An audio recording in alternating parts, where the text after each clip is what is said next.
हरियाणा के एक DG level के अधिकारी का तबादला जिस तरह से हुआ, उससे सारा देश आज स्तब्ध रह गया। अधिकारियों के तबादले तो रोज होते हैं, उसकी भी नीति होती है, लेकिन आज अचानक इस अधिकारी का तबादला क्यों हुआ? तो कांग्रेस के लिए प्रथम परिवार है, उसके जमीन के व्यवहार पर रोक लगाई और उसकी जांच प्रारंभ की। सबसे बड़ा गुनाह है ये, और इसलिए कब ये तबादला किया गया? रात को 10 बजे। दूसरे दिन कार्यालय के समय तक भी रुकने को फुर्सत नहीं। क्यों फुर्सत नहीं? क्योंकि इससे ज्यादा बड़ा अपराध हो ही नहीं सकता। इतनी हड़बड़ी क्यों? देश जानना चाहता है। सरकार का अधिकार होता है, लेकिन उसका कारण भी होता है। और जिस तरह से एक जमीन व्यवहार के बारे में उन्होंने आदेश दिए, उसकी जांच प्रारंभ की और उसके म्यूटेशन को कैंसिल किया, तो उसके कारण उसकी तबादला किया गया। संदेश ये देना चाहते हैं कि अगर पहले प्रथम परिवार के खिलाफ कुछ बोलोगे तो भुगतोगे। अब हरियाणा सरकार ने कहा हम जांच करेंगे। जांच डील की नहीं होगी, जमीन प्रकरण में क्या हुआ उसकी नहीं जांच हो रही है, जांच अधिकारी की होगी कि उसने ऐसे आदेश क्यों दिए। यह कांग्रेस की रीत है, और इसलिए the country wants to know why an officer of Haryana government gets transfer orders in the night at residence at 10 p.m. What was the hurry? Why the government could not stop till the next working day? What is the crime? The only crime, it suggests that he gave the orders of cancellation of mutation and started probe and ordered something about the land dealings of Mr. Vadra. If it is true, we condemn this approach of the government and the action of the government. And this also clearly indicates that there is a message in this transfer that if you do something against the first family of the Congress, you will suffer, you will be punished, you will be victimized.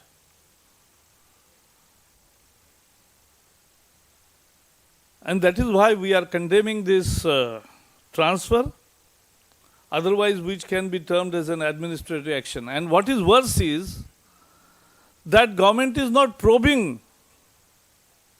the deal or the irregularities or the undue benefits.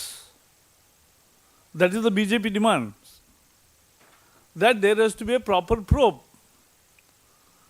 But instead of probing the transaction and the deal, they are now inquiring into the conduct of the officer, not about the deal. After all, that was a major land was from scheduled caste families, which they got in a government scheme, as reported by media. Then it was said that it was purchased for a sum of around 8 crore rupees, major amount of which is come from as an overdraft from Corporation Bank. But Corporation Bank has denied. And then suddenly land use is changed from agriculture to resident. And in 65 days, with the investment of 8 crores, you gain net 50 crores. That is the starting point. And so BJP has demanded inquiry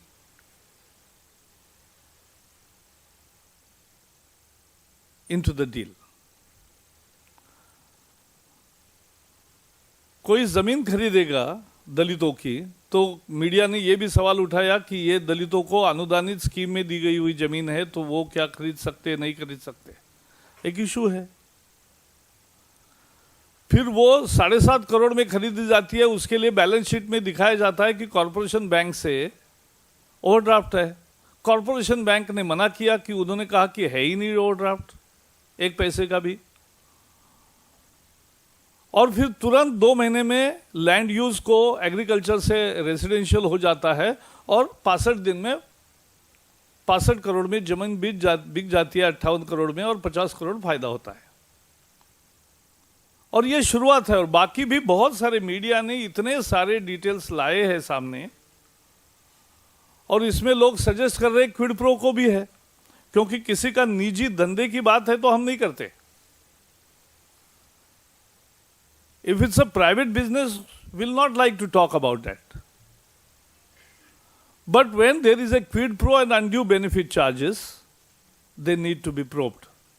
And that is why BJP is demanding right from day one the probe. It's now a series of scams. The VBS scam.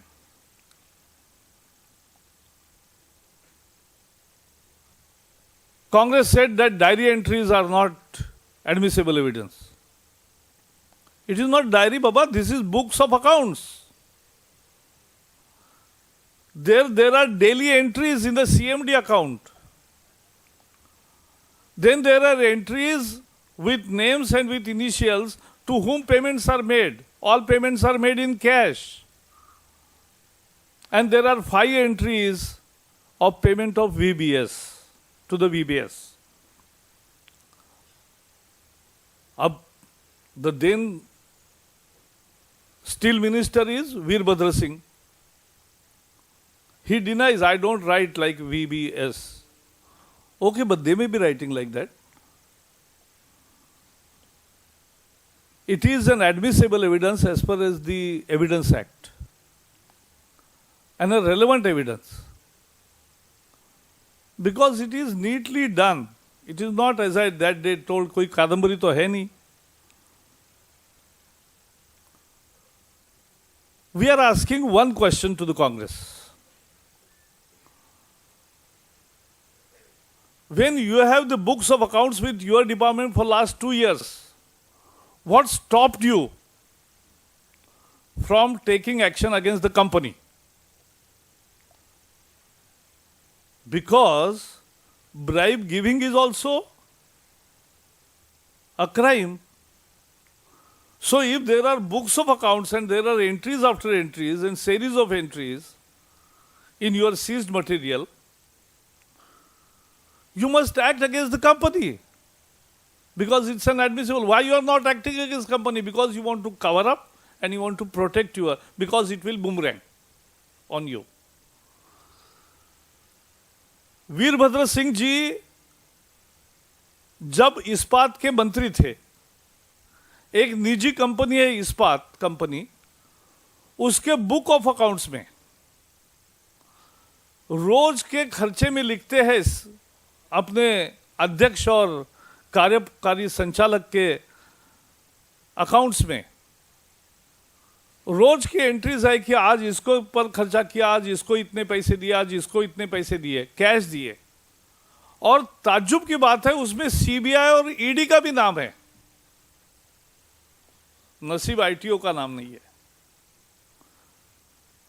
उसमें तो CBI और enforcement directorate का भी नाम है कि उनको भी खर्चे के लिए पैसे दिए। अब इतना सरकार दिवालियापन हो गया कि उनको खर्चे के लिए कंपनियों से मांगना पड़ता है, मुझे पता नहीं था। और वीरभद्र जी कहते हैं कि मेरे इनिशियल मैंने कभी वीबीएस नहीं लिखे। अरे आपने नहीं लिखे, लेकिन उन्होंने लिखे। और अगर समझो कंपनी के ये अकाउंट्स की डेली एंट्रीज है, जो एविडेंस एक्ट के अनुसार भी सबूत का एक सबूत माना जाता है, तो कंपनी पर कार्रवाई क्यों नहीं की? यही तो हम सवाल उठाना चाहते हैं। वीबीएस कौन पता नहीं है, इसलिए कैसे ढूंढोगे? लेकिन कंपनी पर कार्रवाई क्यों नहीं की जब 2 साल से आपके हाथ में सारे बुक्स ऑफ अकाउंट्स है? क्योंकि कांग्रेस को पता है कि अगर कंपनी पर कार्रवाई करोगे तो उन पर ही उल्टा पड़ेगा, कांग्रेस पर ही। और इसलिए सारे पर पर्दा डालने का काम हो रहा है। अब कल बेनी प्रसाद वर्मा जी ने तो कमाल कर दिया। उन्होंने तो कहा जिसका समर्थन नहीं किया जा सकता वो समर्थन किया। और प्रैक्टिकली उन्होंने क्या कहा कि 71 लाख केंद्रीय मंत्री होकर, तो उन्होंने 71 करोड़ होते तो मैं समझ सकता था। तो इसका मतलब उन्होंने एक तरह से रेड कार्ड ही दिखा दिया, रेड कार्ड ही बता रहे ना बेनी प्रसाद जी कि केंद्रीय मंत्री 70 crore and about, minister of state this and this, Congress का सरपंच ये रेट है, कांग्रेस का मंत्री ये रेट है, कांग्रेस का अब क्या हुआ राज्य सरकार में है तो ये रेट है। तो ये रेट का ही उसने खुलासा किया है। He has practically given the red card of corruption. सवाल ये आता है कि पीएम साइलेंट मोड पे क्यों है, प्रधानमंत्री चुप क्यों है? This is not issue of a private party. It's a issue of governance. It's a issue of corruption. देश के लोकतंत्र को खा रहा भ्रष्टाचार और सुशासन न देते हुए पूरा कुशासन हो गया, दुशासन हो गया। जवाबदेही प्रधानमंत्री की बनती है। प्रधानमंत्री चुप क्यों है? वो अपना मौन कब छोड़ेंगे?